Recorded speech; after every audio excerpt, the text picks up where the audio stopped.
হয়েছেন যে আমাদের বিদ্যালয়ের প্রতিনিধিত্ব করতে গিয়ে স্পষ্ট করার চেষ্টা করছে যে সংস্কৃতি চর্চার খেলাটাই একমাত্র উপায় কিন্তু স্মার্টফোনের সঠিক ব্যবহারটা আসলে কমাতে পারে। স্মার্টফোনের মাধ্যমে যুব সমাজ অ্যাপ, অনলাইন কোর্স ইত্যাদি ব্যবহার করতে পারে। খেলাধুলা সংস্কৃতি চর্চা ভালো, কিন্তু স্মার্টফোনের মাধ্যমে কন্টেন্ট ও তথ্য পাচ্ছে। আসক্তি কমাতে সচেতনতা ও সঠিক গাইডলাইনের জন্য স্মার্টফোন ছেড়ে দিলেই হবে না। দক্ষতার প্রতি সংস্কৃতি চর্চা ও খেলাধুলা যুব সমাজকে স্মার্টফোন থেকে মুক্তি দেবে, কিন্তু স্মার্টফোনের মাধ্যমে যুব সমাজ স্মার্টফোন যুব সমাজকে সাহায্য করে। আসক্তি কমাতে সচেতনতাও করে স্মার্টফোন নিষিদ্ধ করেই হবে না। স্মার্টফোন যুব সমাজকে যদি তথ্য দিতে সাহায্য করে তাহলে দৈনিক জীবনে উপকার আছে।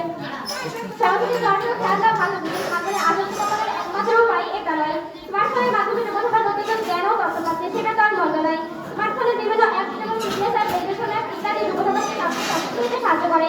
এমন কাজে স্মার্টফোনের মাধ্যমে আমরা অনেক আত্মীয়-স্বজন বা বন্ধু-বান্ধবের সাথে সরাসরি মুখোমুখি কথা বলতে পারি। স্মার্টফোন যুব সমাজকে ই-লার্নিং, অনলাইন কোর্স ইত্যাদির মাধ্যমে শিক্ষিত হতে সাহায্য করে। সংস্কৃতি চর্চা খেলাধুলা সত্যি যুব সমাজকে স্মার্টফোনের আসক্তি থেকে মুক্তি দিতে পারে, নাকি এটা শুধুই একটা অপ্রয়োজনীয় প্রচেষ্টা? না, এটা অপ্রয়োজনীয় প্রচেষ্টা নয়, কিন্তু এটা যথেষ্ট নয়। স্মার্টফোন যুব সমাজকে ক্রাইসিস টাইম দ্রুত তথ্য দিতে সাহায্য করে, এর ফলে যুব সমাজ নিরাপদে ও সচেতনভাবে থাকতে পারে। স্মার্টফোনের মাধ্যমে যুব সমাজ সহজেই গাইড ইত্যাদি পাচ্ছে। স্মার্টফোনের কয়েকটি অ্যাপ আছে যা যুব সমাজকে সায়েন্স ও প্রযুক্তি সম্পর্কে জানতে সাহায্য করে, যেমন প্ল্যানেটারিয়াম, ইন্টারনেটিং অ্যাপ ইত্যাদি। স্মার্টফোনের মাধ্যমে যুব সমাজ অনেক শিক্ষামূলক ও উন্নয়নমূলক কাজ করে। তাহলে স্মার্টফোনকে নেতিবাচকভাবে দেখার কারণ কি? স্মার্টফোনে ভালো দিক আছে, কিন্তু আসক্তি যুব সমাজের জন্য ক্ষতিকর। কিন্তু স্মার্টফোনকে নিষিদ্ধ করলেই হবে না। সংস্কৃতি চর্চা খেলাধুলা ভালো, কিন্তু স্মার্টফোনের আসক্তি কমানোর জন্য এটাই একমাত্র উপায় নয়, এটা কেবল এর একটা অংশ হতে পারে। তাই স্মার্টফোনের সঠিক ব্যবহার শেখানো, নেতিবাচকভাবে দেখলেই হবে না।